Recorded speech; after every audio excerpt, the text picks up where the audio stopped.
Hello, have a very nice day. पिछले 3-4 दिनों में सोशल मीडिया पर, व्हाट्सएप वगैरह पर, फेसबुक पर मैंने कुछ चित्र देखे। लोगों ने भेजे। लोग ही ऐसे काम करते हैं। मैं अकेला आदमी तो इतने काम कर नहीं सकता। तो वो जो चित्र है ना, उनको सभी को मैंने जोड़ के फिर एक वीडियो सा बन गया। उसके पीछे मैंने अपनी आवाज भर दी। पूछा सिर्फ ये कि आप बताइए कि यह जो चित्रों में दिखाया गया है वो कितना सही है या भाई कितना गलत है। जब मैं छोटा सा तब से लेकर आज तक मैंने तो सिर्फ यही देखा, मैंने तो सिर्फ यही जाना कि हिंदुस्तान का 3 रंग का झंडा, जो कि हमारा राष्ट्रीय ध्वज है, जब विदेशों में कोई इवेंट होता है, जब हमारे हिंदुस्तान का प्रधानमंत्री या राष्ट्रपति विदेशों में जाता है, या जब हम अपने आप को रिप्रेजेंट कर रहे होते हैं यूएनओ में या कॉमनवेल्थ में, उस वक्त हमारे जो 3 रंग का झंडा देश की शान बनके दूसरे देशों के झंडों के साथ लहलहाता है। और मैंने देखा कि विदेशों में जब प्रधानमंत्री, राष्ट्रपति या विदेशों में जब हमारे खिलाड़ी कोई मेडल जीतते हैं तो उनको मेडल देते समय या प्रधानमंत्री और राष्ट्रपति का स्वागत करते समय यही झंडा लहराया जाता है और राष्ट्रीय गान गाया जाता है। इसका मतलब हिंदुस्तान का तिरंगा हिंदुस्तान की शान है। हिंदुस्तान का राष्ट्रीय गीत, नेशनल एंथम, हिंदुस्तान का मान है। चाहे राष्ट्रीय गान कितना भी अर्थहीन हो, किसी ने भी उसको लिखा हो, किसी ने भी उसको माना हो कि यह हमारा राष्ट्रीय गान है, हालांकि उससे बढ़िया लेखक होंगे, उससे बढ़िया गाने लिखे गए होंगे, परंतु किसी को वो सम्मान नहीं मिला जो जन गण मन को मिला। तो हर एक हिंदुस्तान के नागरिक होने के नाते हर एक का फर्ज बनता है कि 3 रंग के इस झंडे को सिर्फ झंडा ना समझें, राष्ट्र का मान समझें, आन समझें, शान समझें।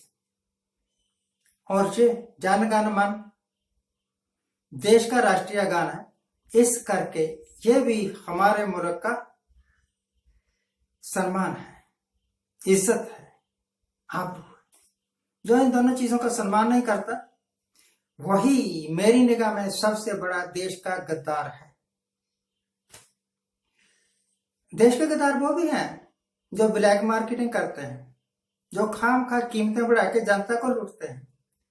मैं तो उस सरकार को भी देशद्रोही सरकार कहूंगा जो अंधाधुंध टैक्स लगा के गरीबों को और गरीब बना रही है और अंधाधुंध रियायतें देके अमीरों को और अमीर बना रही है। वो भी कोई काम नहीं ऐसा कर रहे हैं जो देश के हित में हो। फिर क्या बात है कि कोई उठता है, कोई नारा दे देता है और सारे लोग उसके पीछे दौड़ते हैं। सारे नहीं तो कम से कम अंधभक्त तो दौड़ते ही। एग्जाम्पल दे देता हूं आपको। उस वक्त किसी ने यह सोचा नहीं, किसी ने क्वेश्चन नहीं किया कि भैया आप कह रहे हो कि थाली बजाओ रात को 8 बजे, आप कह रहे हो कि टॉर्च दिखाओ आकाश में रात को 8 बजे, या कुछ और बजाओ, ताली बजाओ, पेट बजाओ, चारपाई बजाओ, पता नहीं क्या क्या बजाओ। इसका साइंटिफिक मतलब क्या है? इसका लाभ क्या होने वाला है? बस उठे और तालियां बजानी शुरू और अपने अपनी तस्वीरें फेसबुक पर डाल रहे हैं, यूट्यूब पर डाल रहे हैं। क्या कर रहे हो? एक बेवकूफी तो आपने कर ली, थाली बजा के, और ये फोटो डाल के आप दूसरी बेवकूफी कर रहे यानी कि अपना सर्टिफिकेट खुद बना के बांट रहे हो कि मैं दुनिया का सबसे बड़ा बेवकूफ आदमी हूं। जो बेवकूफी करेगा वो बेवकूफी होगा। और अब 15 अगस्त को मैं इस बात को नहीं मानता कि कोई अमृत महोत्सव था। कोई अमृत महोत्सव नहीं था। अमृत का मतलब होता है जो मरे ना। जो 15 अगस्त का दिन चढ़ा था, जो आज का दिन चढ़ा है, शाम को खत्म हो जाएगा, अस्त हो जाएगा। अस्त का मतलब है मर गया।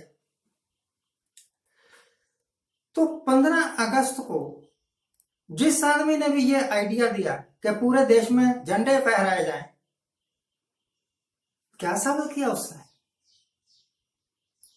उसने पता नहीं अपनी क्या लॉजिक देनी है, पर जो कुछ मैंने देखा वो ये है कि ये आह्वान करने वाला, ये अपील करने वाला कि पूरे मुल्क को, पूरे हर एक घर में झंडे लगा दो, 3 रंग के झंडे। और जब उसका रिजल्ट निकला तो देखा कि कूड़ेदान में झंडे पड़े हुए हैं। लोग झंडे को अपना आटा गूंथने के वाली परात के ऊपर एक कब्र के तौर पर ढक रहे हैं। झंडा, राष्ट्रीय झंडा धरती पर बिछा के उसके ऊपर बैठने की जगह है। झंडे से आप रोटियां ढकेंगे? क्या वो रुमाल है?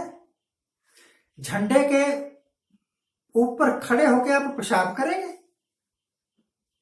नीचे झंडा बांध के ऊपर बीजेपी का झंडा लगा के आप देश का सम्मान कर रहे हैं कि या बीजेपी का सम्मान कर रहे हैं?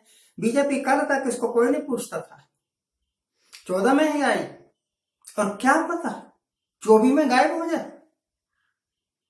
कभी कांग्रेस का डंका बजा करता था। कांग्रेस ने पुट्ठे काम किए, कत्लेआम किए, घोटाले किए, कांग्रेस का नाम लेने वाला कोई नहीं रहा। जो कांग्रेस के सच्चे मित्र थे, जो वर्षों से कांग्रेस की माला जप रहे थे, वही छोड़ छोड़ के भाग रहे हैं। तो क्या गारंटी है कि आप भी चिरंजीवी हैं?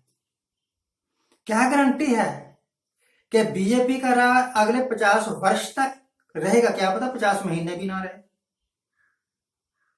जैसे जैसे ये काम कर रहे हैं, जिस तरीके से 15 अगस्त को इन लोगों के आह्वान के कारण, अपील के कारण राष्ट्रीय तिरंगे की बेइज्जती हुई। एक वीडियो मैंने कहीं देखा था सीन, प्रधानमंत्री नरेंद्र मोदी साहब राष्ट्रीय तिरंगे के साथ हाथ पोंछ रहे हैं। यह हाथ पोंछने वाला रुमाल है? यह हिंदुस्तान की शान है। हिंदुस्तान तब भी था जब अंग्रेज राज करते थे। हिंदुस्तान तब भी था जब मुसलमान राज करते थे। हिंदुस्तान तब भी था जब देश आजाद हुआ और हिंदुस्तानी लोग राज करने लगे। ये लगातार चलता रहेगा, ये खत्म होने वाली वस्तु है नहीं। पर कांग्रेस चिरंजीवी नहीं थी, अमर फल खा के पैदा नहीं हुई थी। बीजेपी चिरंजीवी नहीं है, अमर फल खा के पैदा नहीं हुई है। कहीं ऐसा तो नहीं ये अमृत महोत्सव मना के आप अपने आखिरी शौक पूरे कर रहे हैं? आपको पता लग गया कि अब आपका पत्ता कटने वाला है। जो राष्ट्रीय गान का सम्मान नहीं करता, जो राष्ट्रीय ध्वज का सम्मान नहीं करता, उसका पेरिश होना निश्चित है, आज नहीं तो कल। आज के लिए इतना ही। Thank you very much for watching. Thank you.